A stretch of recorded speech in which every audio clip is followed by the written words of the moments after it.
Hello, everyone, and welcome to the five-star Joshi show here on the Fight Game Media Network, as well as the YouTube channel. I'm your host, as always, Scott E. And boy, oh boy, is it a good week to be a Watanabe. Yes, we are talking the finals of the five-star Grand Prix. We'll also talk the finals of the Tokyo Princess Cup.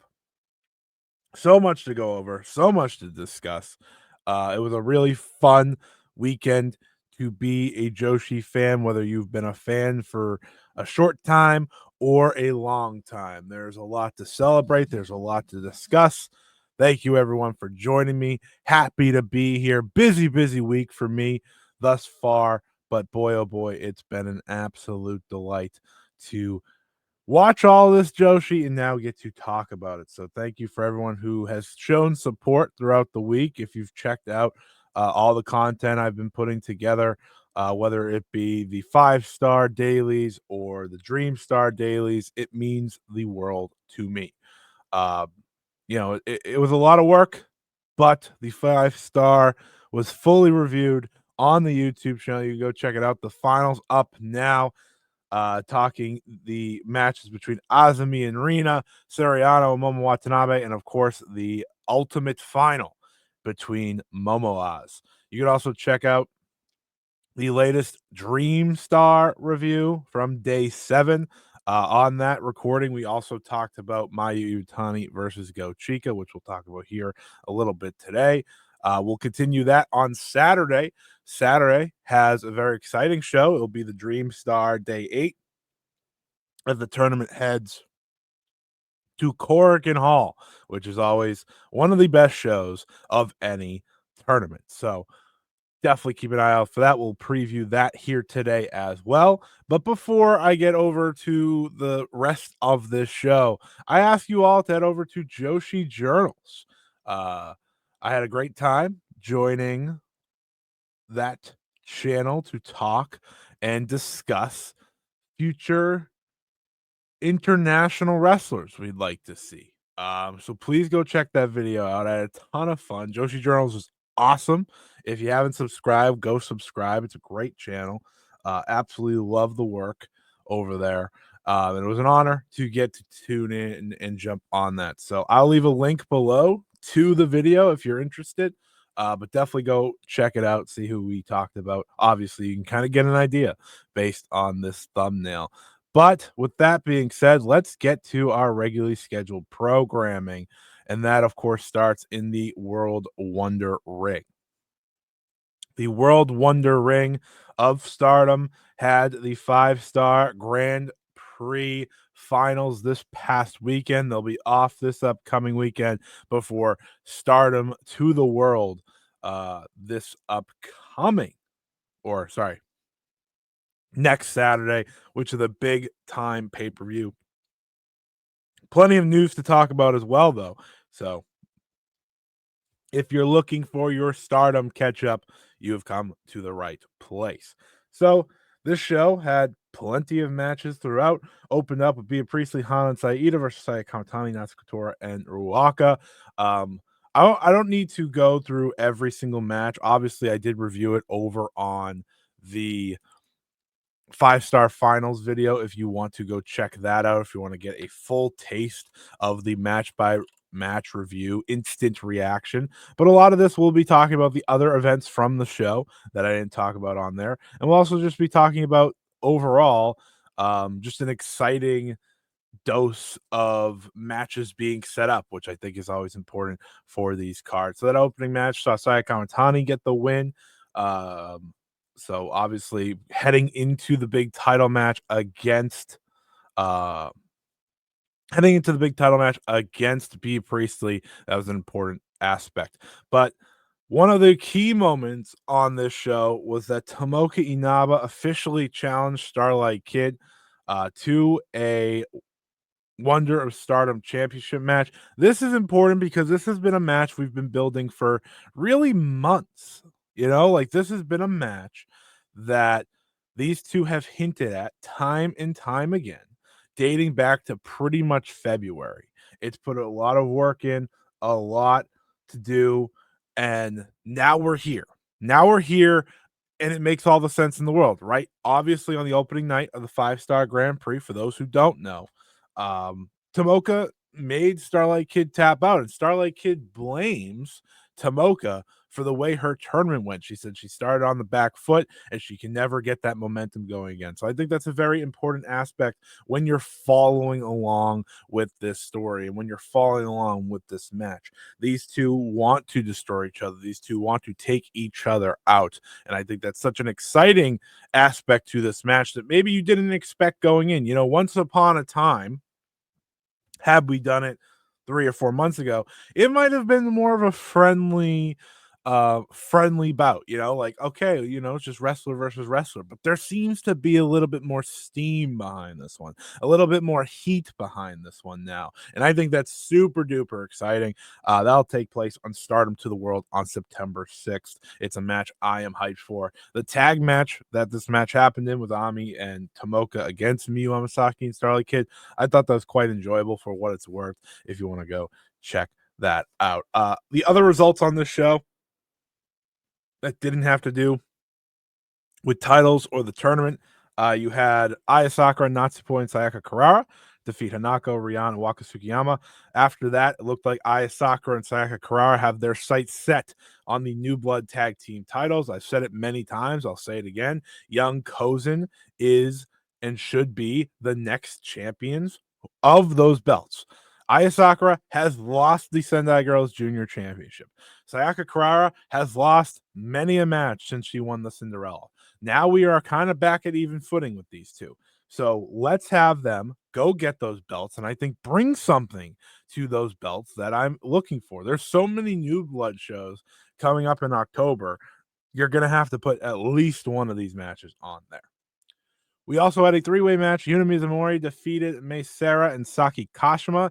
This is where Yuna Mizumori officially challenged Mei Seira to a high-speed championship match. That is set for the Cork and Hall show a week.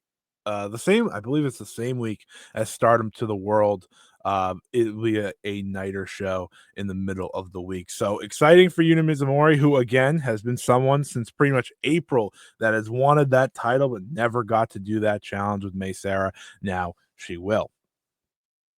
You also have Mi Vida Loca, Suzuki, Rina Yamashita, and Akira Kuragane defeating Hazuki, Koguma, and Dark Silhouette of CMLL. This was just kind of to build up Suzuki, obviously, for later in the night. But now we can get to our championship matches and all the important stuff.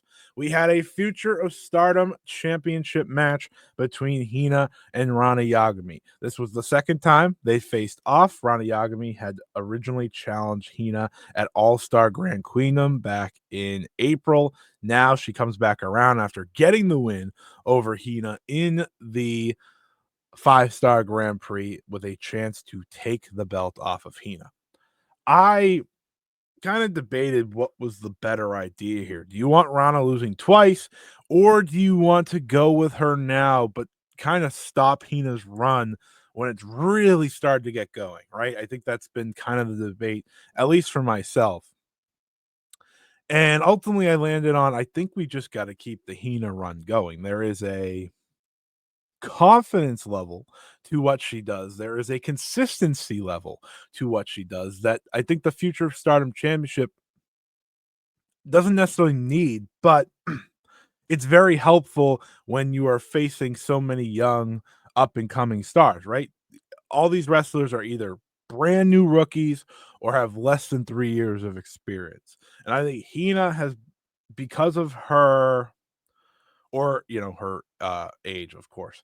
But I think Hina has shown that because of her experience, but also still her youth, she is the perfect champion, much like Rena was a year ago. So I love that Hina rolled through here, got the win. The match was very competitive, very exciting. It was interesting watching this show because you have the incredible 5-star matches to kick off the show. Obviously, you close with the final, and then you have an IWGP Women's Title match after this.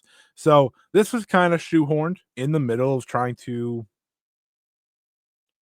shine a bit more as a singles match on a show full of big time singles matches, but I think they did good for the time they were allotted. And, they have good chemistries, but it was fine, pretty solid. And Hina rightfully kept the belt around her waist, which was the most important part.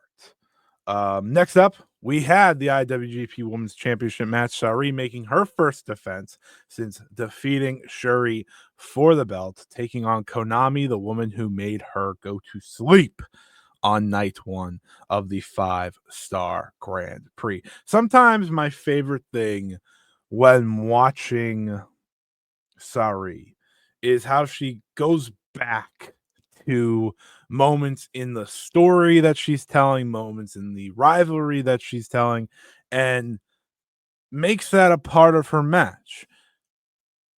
I think so much right now, obviously with the boos of the Stardom fans and such, people are underestimating how truly great of a storyteller someone like Sareee is.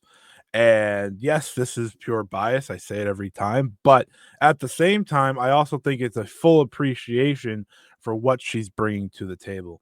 For so much of this match with Konami, they put focus on the sleeper hold, the same sleeper hold that made Sareee lose, right? Sareee went to sleep on that first show. She went to sleep and everyone was stunned, everyone was shocked. And this match worked towards that. I think the creativity of making that kind of the emphasis of Konami's attack was it's simple, but it's so smart because every time she locks it in, you think maybe this is it. It is the craftiness in pro wrestling that should be followed through by many, but isn't always, if that makes sense. I think there is sometimes maybe a lost art, maybe that's the word, of what they're trying to do. And when it comes to Sareee and her big matches, you always can figure out what she's trying to do because she sets it up and then delivers on it. This match was very competitive. This match was very exciting. Never did I think Konami was taking the belt from Sareee, but Sareee and Konami had good chemistry, got the most out of Konami really that we've seen since her return, between this and the first match. I quite enjoyed it. And I think for a first defense, it was a good start. You're also starting to hear the crowds at these startup shows become a little closer to 50-50. There's still the boos. There's still the ones that are going to cheer for hate when they're facing Sareee and boo them against everyone else. We saw it later in the night. We saw it throughout the show, really. But you're starting to get, kind of see the wave. I will say this: I've read comments many times from fans, Japanese fans or whatever, and they kind of expect the chance to get quieter, but it's always the loudest reactions on these shows. People care about Sareee one way or the other, and that's her incredible ability to make you care, to make you pay attention to what is in front of you, and to make you pay attention and care about the match itself. And I think that's why she is so far ahead of the game and is always so far ahead of the game. She got the win over Konami, hitting the arm trap Uranagi to get the victory. Sareee, victory number one, successful defense number one. But we don't have to wait long for defense number two, as Suzuki made her way out to the ring and laid down the challenge. After these two wrestled to an incredible 15-minute draw in the 5-star Grand Prix. Mind you, one of my favorite matches of the 5-star Grand Prix. You knew that this was coming. It just was a matter of how soon. And boy, oh boy, is it soon. We got it. Stardom to the World, September 6th. Sareee and Suzuki IWGP Women's Championship. So 2 weeks after her first defense of the IWGP title, the Sun God, the best in the world, Sareee steps right back into the ring and takes on the Mi Vida Loca leader, Suzuki. I say good luck to every other match on this show. There is an intensity, there's a physicality that no one on this show will be able to match. And this show is a great card. Okay. You have a world title, you have a Wonder, and then you have this one. But this match has all the makings to be truly incredible. It has all the makings to be a top tier match of the year contender. That's the capabilities of Sareee. That's the capabilities of Suzu Suzuki. We've seen it throughout this year with Suzu Suzuki. She can get to that level again. Her match with Saya Kamatani for the World of Stardom Championship is still one of my favorites of the year. It can be overlooked from the TAM stuff, right? It can be overlooked a bit, I think, when it comes to the Saya Kamatani reign. But that match is truly fantastic, truly sensational. And then of course Suzu versus Mei Sarah from All Star Grand Queendom 2025, just an incredible bloody affair. I'm wondering how far these two are going to be willing to go or able to go. I think there's so much excitement. There's also so much creativity in what these two can do. And I hope they're able to utilize all that creativity in this match. This has all the makings to be a show stealer. This has all the makings to be a year stealer. Stardom to the World 2025, IWGP Women's title, Sareee versus Suzuki. Be there. I can't wait. But now let's talk about the 5-star final once more. I'm not going to give you a review of each match, but what I am going to do is praise all 4 of these wrestlers. Listen, Rena, I have said many times on this show, and I'll say it again. 1 second. I'll say it again. She is incredible. This is an 18-year-old who is understanding of her character, understanding of her abilities, understanding of her story, and understanding of who she is. That's difficult in any version of this world, let alone a professional wrestling ring in front of thousands of fans. And not only is she succeeding, but in many cases, she is the very best. There is no one to me that in this tournament itself outperformed Rena. She was the MVP for me in this tournament, and putting her in the final 4, not the finals necessarily, but the final 4 took guts, but it also took belief. And she took that belief and turned it into greatness. Her and Azumi was one of, if not my favorite matches of this tournament. There is just something about the creativity between the two, uh the urgency between the two, and the art of a arena big time match. Like, I know a lot of people loved a lot of arena matches, but this one was the ultimate level because it followed in her story. Okay. It followed in her story of coming up short. It followed in her story of I'm going to get there someday. And that a lot of that goes with, of course, trying to hit the Tiger Lily. Every time she goes for that move, I can feel tears coming to my eyes. I can feel emotions jumping out. I feel it again right now.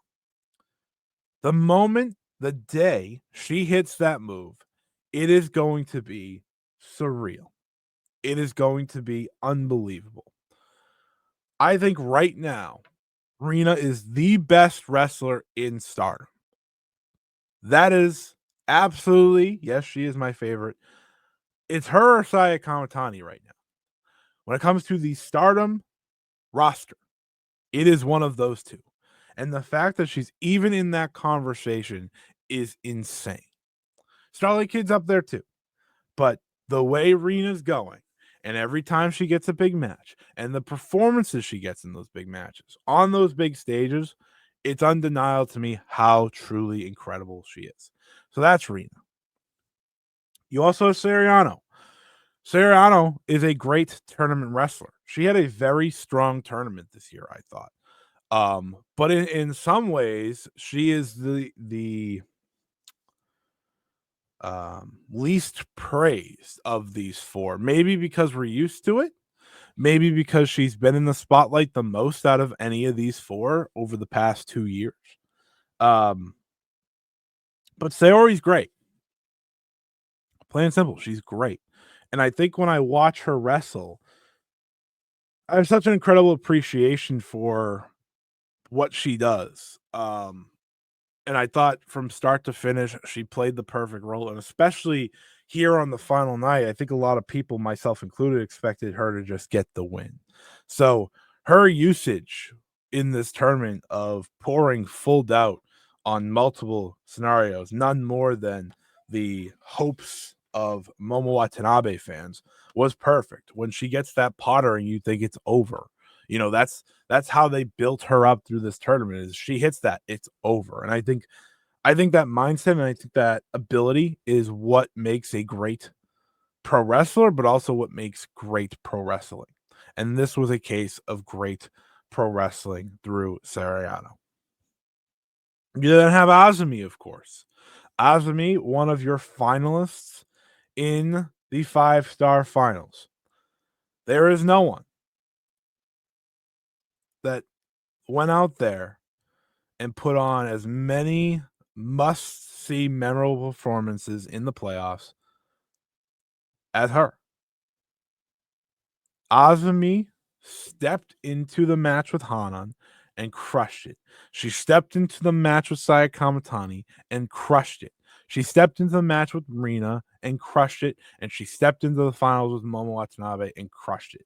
Azumi, this last week, between the playoffs on Wednesday at Korakuen Hall and the tournament finals on Saturday at Ota Ward, reminded you how truly incredible of a wrestler she truly is.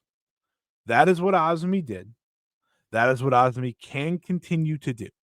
She is so unbelievably talented, and I think sometimes she can rest on her talent because of how good she is. But when she has a week like this, it reminds me of how great she's long been and how great she can still continue to reach. This was an incredible run from her. But ultimately, at the end of all this, it wasn't about Azumi. It was about none other than Momo Watanabe. The dream came true. For many long-time Stardom fans, the idea of Momo Watanabe winning the 5-star Grand Prix was always there. 2021, she came oh so close, making it to the finals and losing to Shuri in one of the best matches I've ever seen, let alone the best 5-star Grand Prix final of all time. And since then, it was so much of, will she ever get there? Will she ever win? She turned heel soon after that. And for me, a lot of this past year made me believe there's no chance. She's always the one to, give you a great championship match, but nothing more, right? Um, 0-4 in title matches from like Queendom last year through I think it was like the Mercedes match in AEW this year. 4 big title losses, 2 to Mercedes, 1 to Mayu, and 1 to Mika. So I asked myself, for a lot of this tournament, is Momo even going to make the playoff? Because sometimes she never felt like the main character. Sometimes she never felt like this is the one we're going with. And I think that's an interesting talking point in many ways. I think that's an interesting talking point in the fact that when you watch these tournaments and when you watch a 5-star Grand Prix, so much of the time you're asking yourself, who is going to be the moment? Who is going to have their moment, right? And again, for so much of this tournament, I never thought it was Momo Watanabe. Even when we got to the final, I wasn't sure if it was Momo Watanabe.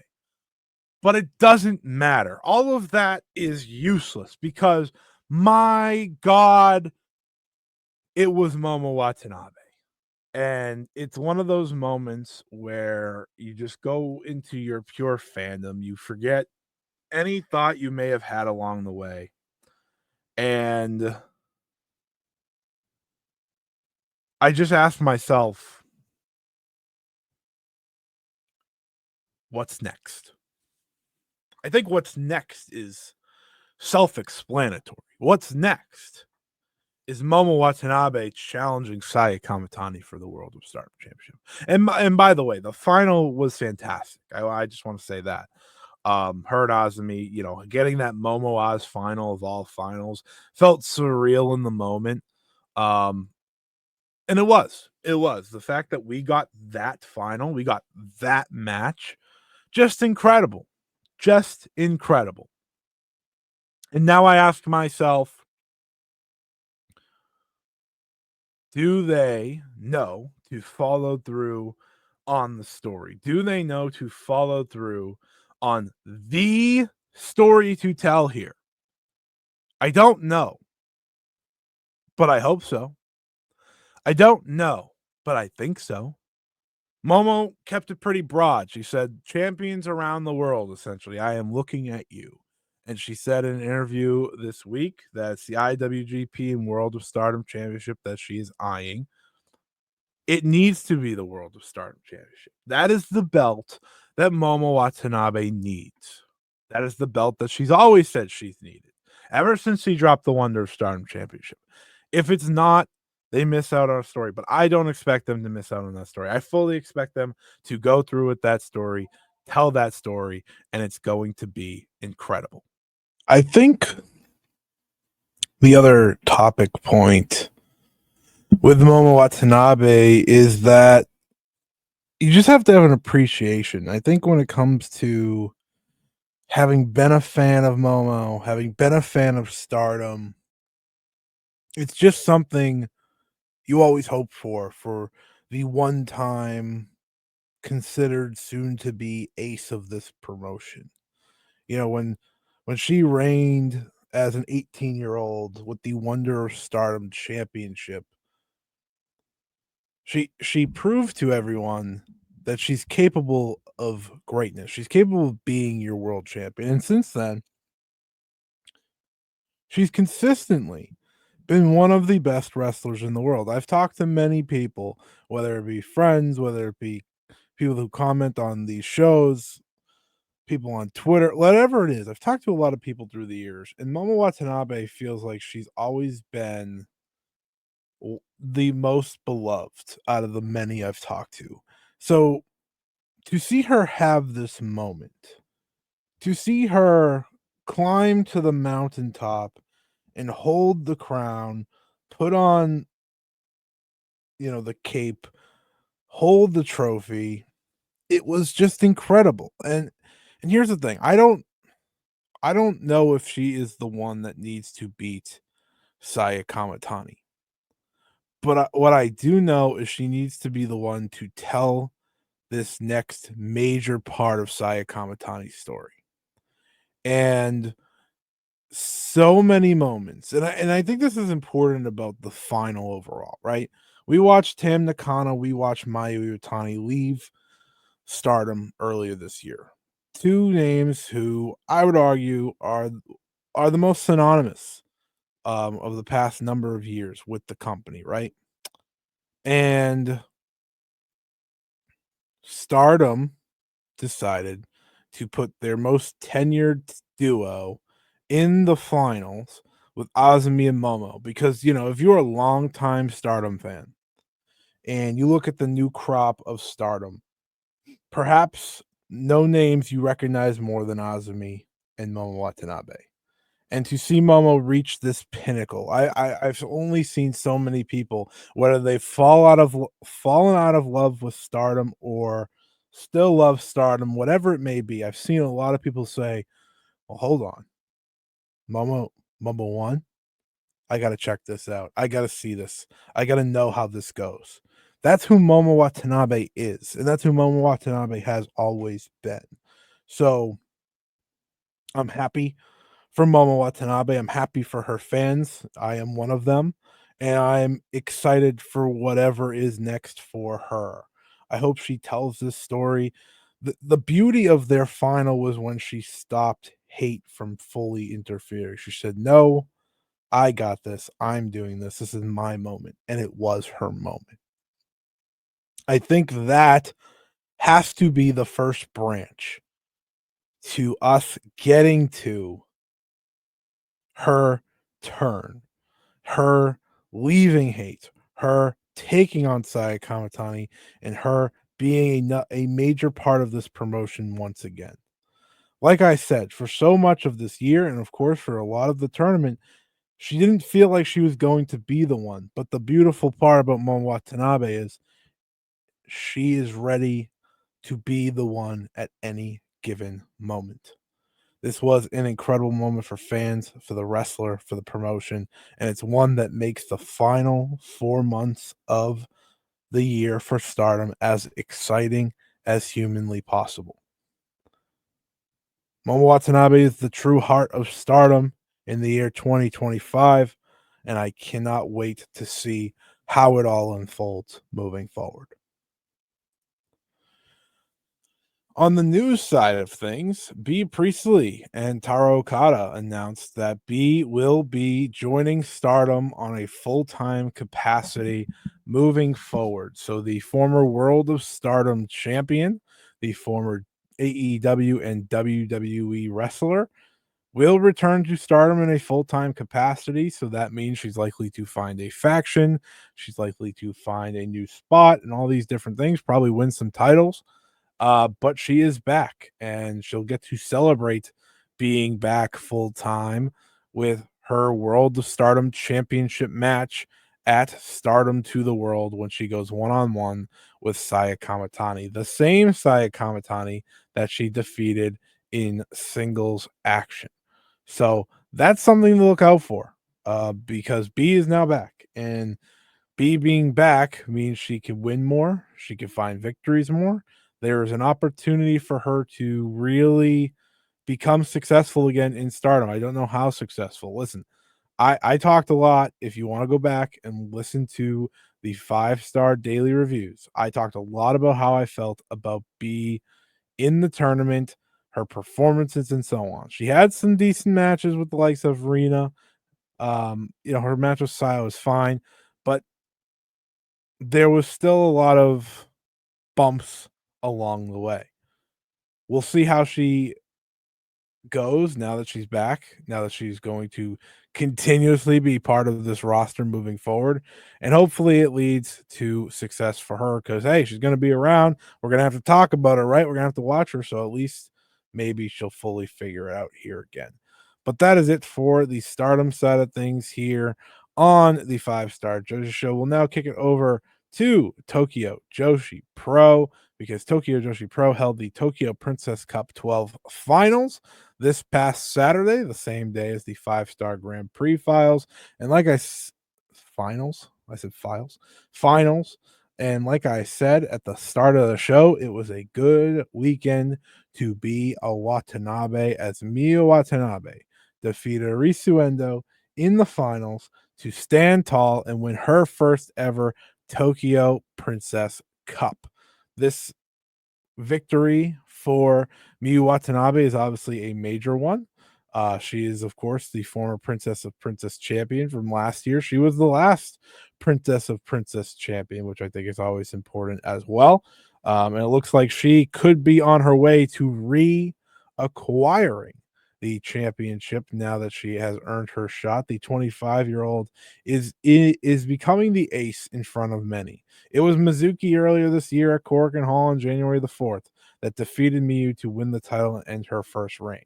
Now that she has the title back, or now that she has the opportunity to get back the title, it does feel like Miu is on her way. But I want to shine some light on Arisu Endo here. I thought Arisu Endo had a great performance in this match. I thought this was the best match of the tournament. I know a lot of people loved the Miu Watanabe Shoko Nakajima match as well, which was quite good in itself. But I thought the final absolutely was the best match that I saw. Watching Miu Watanabe kind of be that mountain these wrestlers need to climb. I've talked about it a few times over the past number of months. Sareee Yamaoka's mountain is Utami Hayashishita, right? Rina's mountain seems to be Starlight Kid very, very soon. And there's always a certain mountain you need to climb. There's always a certain story you could tell by doing that. And I think TJPW is moving on to the next phase of its life. Obviously, we'll talk about the news, but the pillars aren't going to be the top anymore. Shoko Nakajima obviously is still a key part. Miyu Yamashita's in and out. Yuka Sakazaki has left. And I guess Rika Tatsumi just kind of, doesn't always get maybe the love you'd expect her to get. So, in terms of single success. So that leaves us with Miyu Watanabe to fully take over as the new ace and help raise up the Suzumes, raise up the Arisuendos, and raise up the others around her. That's the story they're telling. That is the wrestler she is. That is what Miyu Yamashita was for so long. And now Miyu Watanabe seems to be that for TJPW. I obviously love the decision. I hope that she is the one to take back the championship. And I'm fascinated to see what her second reign could look like here in TJPW. Speaking of more contract news, in a real stunner, TJPW announced that the contract of Maki Itoh has expired. Maki Itoh was the talk of the town back a few years ago between her time with AEW, her time in GCW, but of course, most importantly, her time in TJPW. It felt like for a good portion of the COVID years of TJPW that the story was Maki Itoh getting her moment. And I still think back to the Wrestle Princess 2021 main event, Miu Yamashita, Maki Itoh. It's to me the greatest TJPW match of all time. It was an incredibly well done story, an incredibly well done match, and Maki Itoh ultimately still came up short to Miu Yamashita. It was there that I thought we'd pivot forward. We'd move forward to Maki's going to get this done. Maki's going to finally defeat Miyu Yamashita in a very, very meaningful moment and likely win the championship somewhere down the line.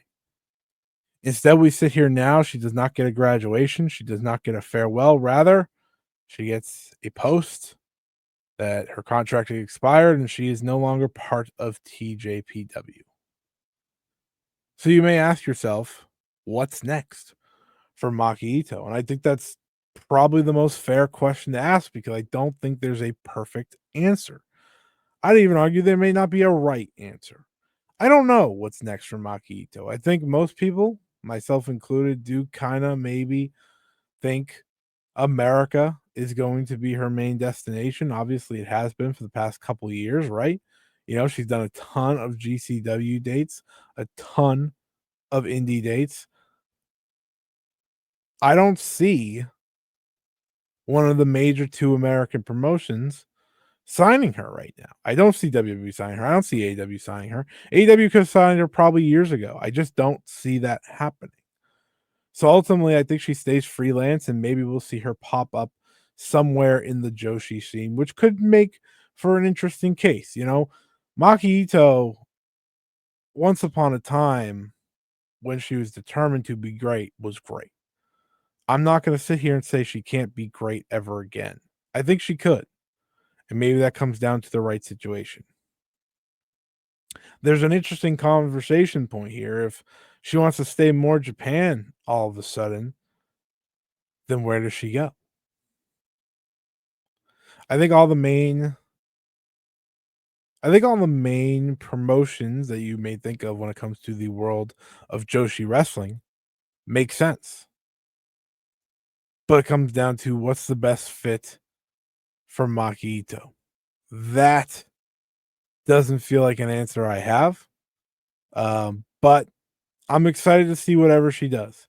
She is a name, she's a popular name, and she's one that I firmly believe will not be without work by any means. It's just a matter of how much does she still go to America and how much is the possibility of wrestling in Japan alive. That's what we're going to find out here soon enough. I checked out the Seedling anniversary show from last Friday, and ultimately it ended up being a pretty fun show. I just want to go over two of the quick things I watched. Of course, the anniversary tag featuring some of the major stars of Seedling's history. You have Sareee, Takumi Iroha, Ryu Mizunami, VENY versus Amazon, Rina Yamashita, Nagisa Nozaki, and Miyuki Takase. Found this match to be, like I said, a lot of fun, quite enjoyable. VENY getting the win. There's not too much to write home about. It's a fun 8-woman tag, just quality wrestling, and some of the biggest names in the scene going head to head. But the more noteworthy moment was the main event in Makoto's very first event since becoming the champion of Seedling, the Beyond the Sea champion. She lost. Hiroyo Matsumoto defeated Makoto in what I thought was a very enjoyable match, very solid match. But Hiroyo Matsumoto getting the win, winning the Beyond the Sea championship for the second time in her career, the first time since 2022 when she held it for, I believe it was about 70 days and then she lost it to Arisa Nakajima. So, like I said, a big shock, a big stunner here. Makoto's reign ends at a whopping 66 days in total. That is the shortest reign since it is the shortest reign in the history of the championship, beating Hiroyo Matsumoto's first reign by 4 days. So take that as you will. It's certainly an interesting fact, but it's a fact nonetheless. If you're looking to check out some matches from this show, I'd recommend these two. We then had Sendai Girls, SENJO the biggest, at the ZBO Arena. Sendai, a packed crowd here. Just gonna go through some of the highlights from the early going. So Starlight Kid and Natsupoi defeated Rika Oka and Unagi Sayaka in what I thought was a fun little opener. There was always potential, right? With the idea of Starlight Kid and Poi kind of leading the way. I think it would have been a fascinating duo to have kept together, right? Team Mutual Love, as we saw when Starlight Kid was in her free agency phase, but that did not work out. But it was fun to see them together here. Obviously, these two had a lot of fun, especially coming off, the grueling 5-star Grand Prix. It was nice to see them do that. But there was unfortunate news as the next tag was about to start. Chi-Chi and Spike Nishimura versus Manami and Sadie Gibbs. Sadie Gibbs just simply, was posing to the crowd on the middle rope, jumped down as anyone would, and seemingly destroyed her knee right before the match started. I saw the clip, then I watched it myself, and I just it's nothing, like it's a thing that she's probably done 100 times in the past year, let alone her career, right? She does oppose to the crowd, you jump down and get ready for the match. And she instantly dropped. You could instantly see there was pain. It was heartbreaking. Sadie Gibbs has been a highlight every time she's come over, whether it be from Marvelous or Sendai. So seeing her instantly down, having to already head back, really sucked to see. They did redo the match later on in the night with Eureka Oka involved. So, they still got Nishimura and Chi-Chi their spot, teaming with Manami. So that was good of them, but it was an absolute bummer for Sadie Gibbs. I wish her nothing but the best as she gets better. But Spike did say after the match that going to be sticking around. So Spike sticking with Sendai Girls, which is very exciting. I think that's just going to allow Spike to develop incredibly well now that it's not just a little tour. I think that is super duper exciting. I think there is something there that, you can kind of grow upon, which is really cool to see. You then had the Sendai Girls Junior Championship match. It was Yuna versus Aya Sakura once again. If you saw it once, you saw it twice, maybe thrice, maybe 12 times, maybe 100. But we're doing it one more time. And this time was fine. I mean, I've seen them wrestle so many times. I think there's only so many levels uh to the matches that they can have, to the creativity they can pull off. But it was a fine match to ultimately finally give Yuna her moment in the ring. I think that was kind of awesome to see, have her moment in Sendai, win the belt. That's kind of what it's all about. That's what it's all about. So I'm very happy for Yuna. Obviously, she is the Sendai Girls rookie.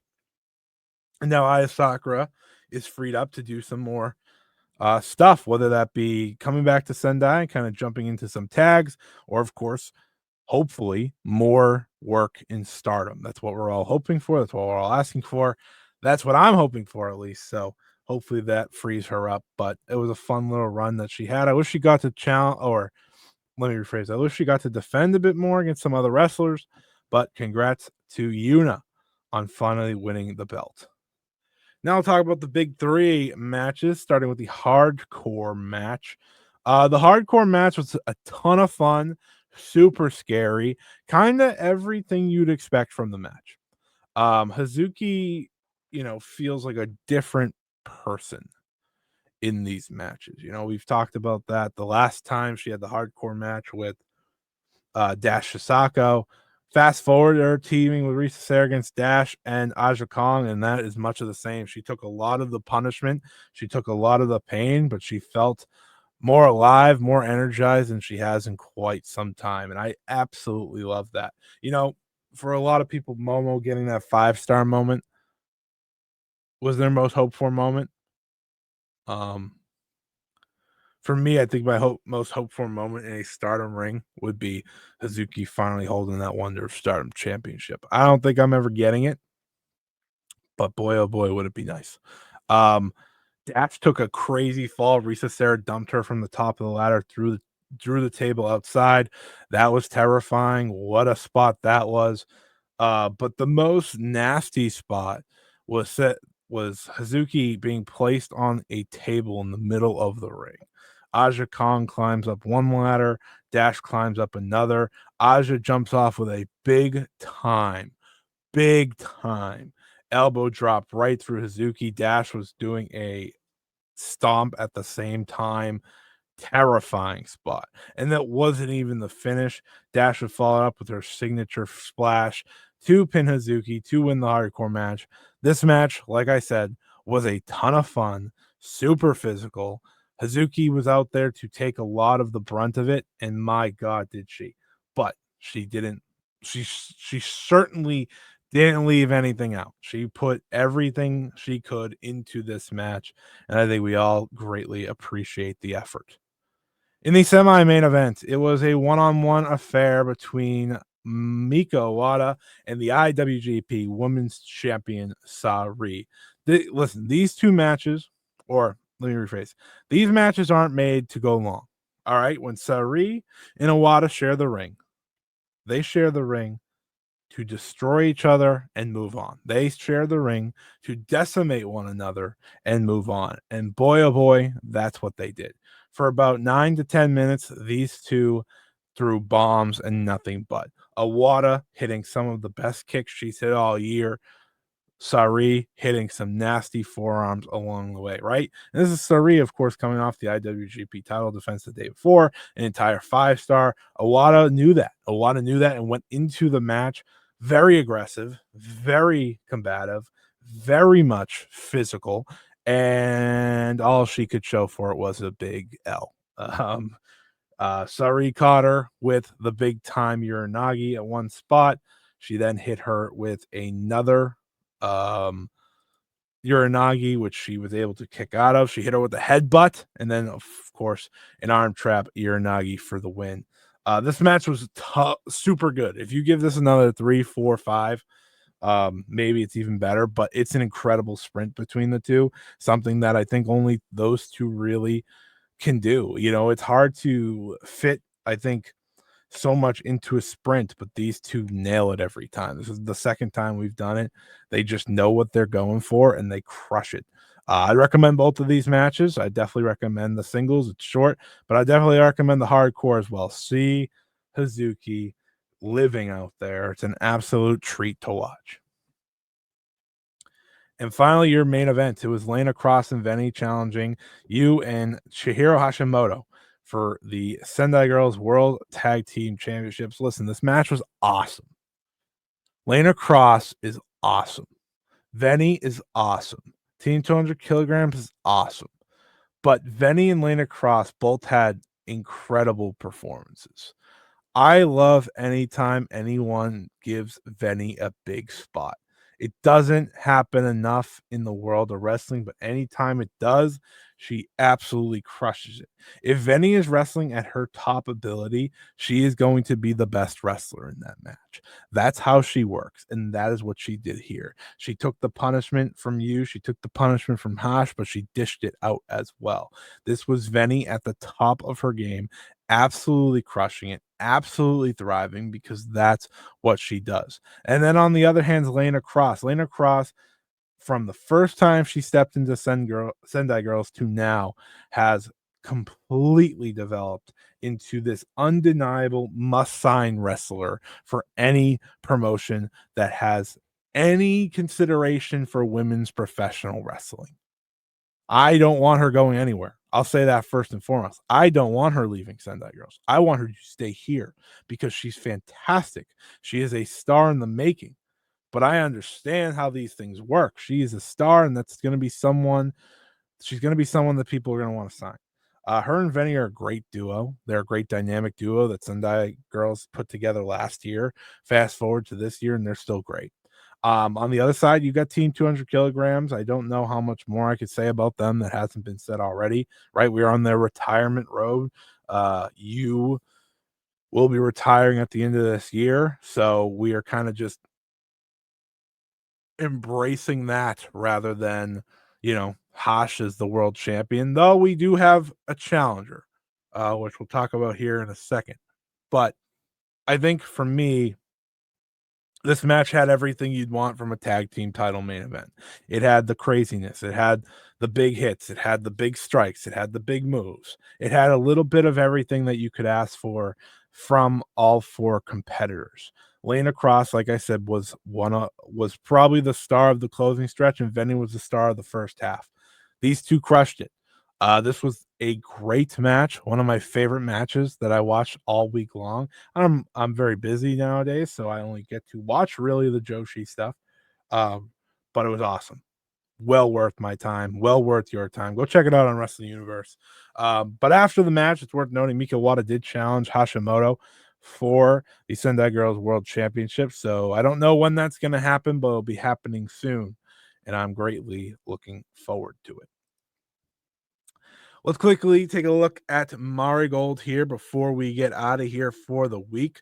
Marigold, of course, had the homecoming show of Go Chica, which we'll talk a little bit more about here. But they also had two tournament matches, Koki Amari defeating Victoria Yuzuki. If you want to, you can go check out my full review of these two tournament matches over on the Day 7 edition of the Dream Star Daily Series. I really love doing it. I've really had a good time doing it. So please, please, please, please, please go check that out. The other match, of course, was Utami versus Maria. So if you want those reviews, you can go check that out. But since this is a 5-star Joshi show, we can still talk more about the Mayu versus Go Chica match. This match was everything I hoped it would be.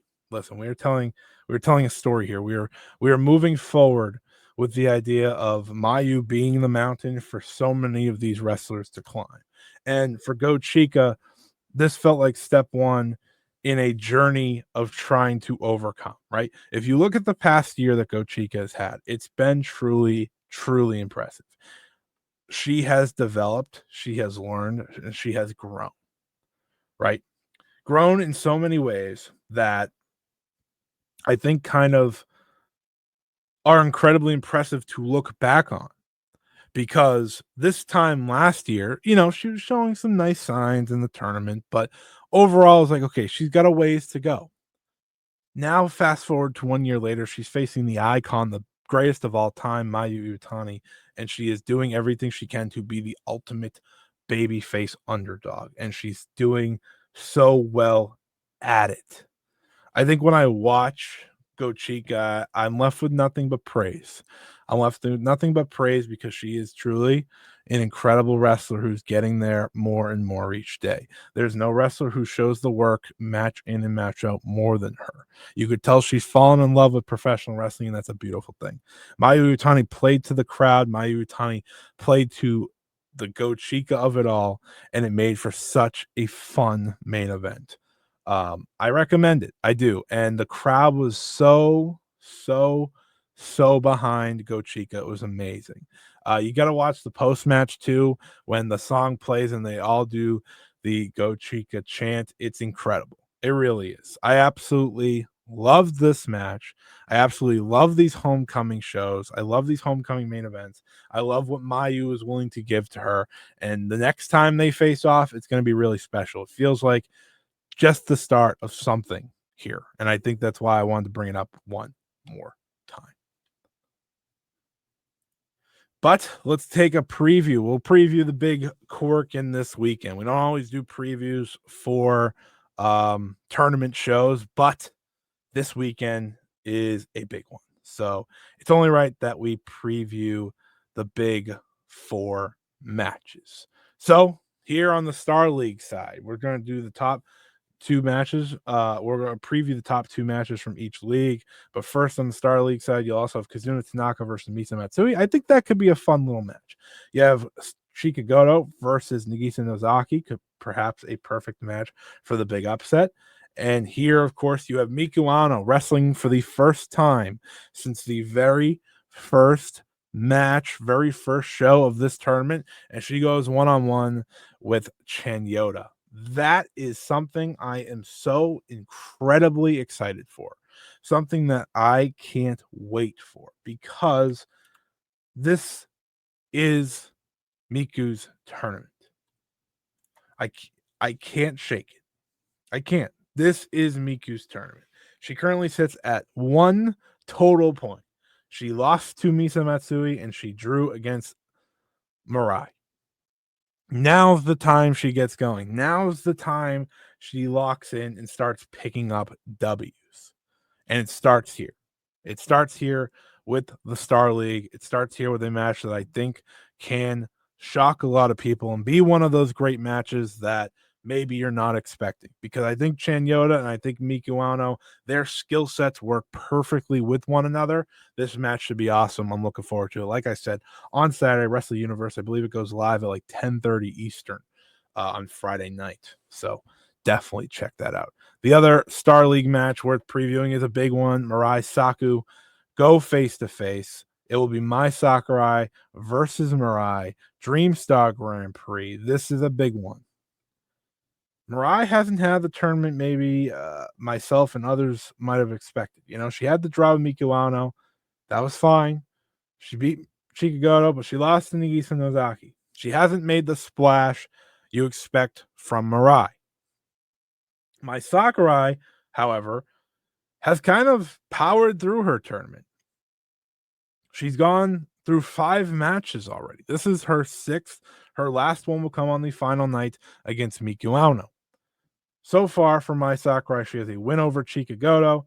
She has a win over Kazuna Tanaka, and she has a win over Nagisa Nozaki, but she has lost to both Misa Matsui and Chanyota. That kind of puts this one up to question of who walks out with the win.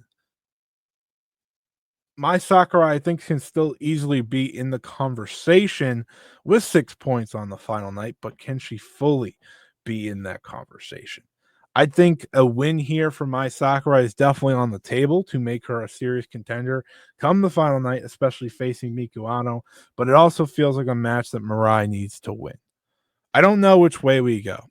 Right now, I think Mai Sakurai pulls off the win as the United National Champion, but it's a match that I'm really looking forward to. It's one of those ones you kind of circle because it is Mirai Saku going head to head. Should be a blast. And then on the Dream League side, so besides the two matches we'll give a little preview to, you have Rhea Seto versus Chiaki. So you'll have, of course, the Darkness Revolution facing off. You also have Victoria Yuzuki versus Maria. Originally, this was supposed to be Victoria Yuzuki versus Sanka Akatsuki. Maria instead steps in to do it. So good continuation of the Marigold Marvelous feud for anyone interested in that. So you have Koki Amari versus Sareee Yamaoka. I find this match to be a massive match. Koki Amari against Victoria Yuzuki got some momentum back on her side. Not only did she win, but she had her best performance so far. Now she steps into the ring with the Super Rookie. The Super Rookie, who, mind you, is coming off two major losses, one to Victoria Yuzuki and one to Tommy Hayashishita. This feels like a must-win for both wrestlers. Both of them are 2-2. Both of them are considered possibilities for the final in the Dream League. Whoever wins this match could have the inside track to that. I think it's a major, major match. And I think it's one that, if I had to guess, if I had to predict, I think Sareee Yamaoka walks out with the victory. I think Sareee Yamaoka getting a big win in Korakuen Hall to get right back into the conversation in the Dream League is very important. She sits at 4 points. I think she gets to 6. I'm fascinated to see how this match goes. Yamaoka's been having an incredible tournament in terms of match quality. We'll see what her and Koki can put together. It is the ultimate test for each of them. And then what will undoubtedly be your main event of the evening. It does not get better than this, folks. For the first time in a very long time, it'll be Utami Hayashishita versus Miu Watanabe, the Marigold World Champion versus the Icon, the Superfly Champion. I couldn't be more excited for this one. I love the chemistry between Utami Hayashishita and Miu Watanabe. I always have. This will be their first match since August 8th at Stardom X Stardom 2023. Their chemistry is off their charts. Their chemistry has, in my opinion, consistently been among the best matches over the past 5 years in Joshi. In terms of an underrated rivalry where they bring the best out of each other, that's what this is. You're putting Miu Watanabe in a Korakuen Hall main event against someone in Utami Hayashishita who I think has turned that corner to really finding her confidence and just truly being great. Each match in and out. Right now, Tommy sits at the top. She is 4-1. She has this match and her final match against Koki Amari on the final night. She has 8 points. Miu Watanabe is 2-1 with wins over Rhea Seto and Maria, of course, and the loss to Sareee Yamaoka. I think this is a Miu Iwatani victory. I think this is going to be your match of the tournament. I think this is going to be everything that people have been wanting from the Dream Star. You know, the Dream Star has kind of been a slow build to this show. Obviously, you had the big opening night, but otherwise, it's been 2 matches here, 2 matches there. This match has all the potential to be truly incredible. This match has all the potential to be the best match of the tournament. This match has all the potential to be the best match of tournament season, and so on and so forth. I'm so excited for this main event. I'm so excited for the potential of this main event. It's as good as it gets. You've got to watch the Korakuen. The Korakuen's going to be an incredible, incredible show. But we don't stop there. The schedule for the Dream Star continues on Tuesday of next week on the 2nd. Is that a Tuesday? Yes, on the Tuesday they head to Shinjuku Face. Shinjuku Face features the following matches. You'll have Victoria Yuzuki versus Rhea Seto. So that's a rivalry match. Obviously, Seto made her turn and joined Darkness Revolution because of Victoria Zuki. So that is a big time match. As you saw previously, you have Chika Goto versus Chan Yoda. You also have Mikuano versus Kazuna Tanaka. And of course, you have Sareee Yamaoka versus Maria. That was originally supposed to be Sareee Yamaoka versus Sanka Katsuki, the long awaited singles match. That will not happen. It will happen at a later time. But I think this card has a very important main event nonetheless. It will be Miu Watanabe against Koki Amare. Koki Amare's biggest match. Can you prove it? Can you show it against Mayu? Right? Everyone looks to the match last year against Mirai as kind of the turning point for Koki. This match is going to try and serve as the same exact beast. This match takes place on September 2nd at Shinjuku Face. I always love a good Shinjuku Face show. I absolutely can't wait. I think it's going to be terrific. I think it's going to be one you want to watch. So definitely make sure you check that out on Tuesday.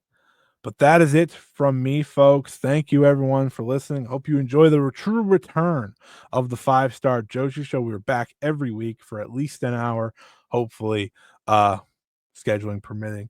But thank you for listening. Thank you for joining me. Please let me know what you thought of the show in the comments below. Leave a like. Make sure you subscribe to the YouTube channel. Make sure you subscribe to the podcast feed so you never miss an episode of the 5-Star right here. We'll be back next week to talk the Dreamstar Korakuen, to preview Stardom to the World, and so much more. There's plenty of things coming up, and we're always here to cover it in the world of Joshi. So thank you, everyone, for listening. And until next time, everyone, so long. See you later.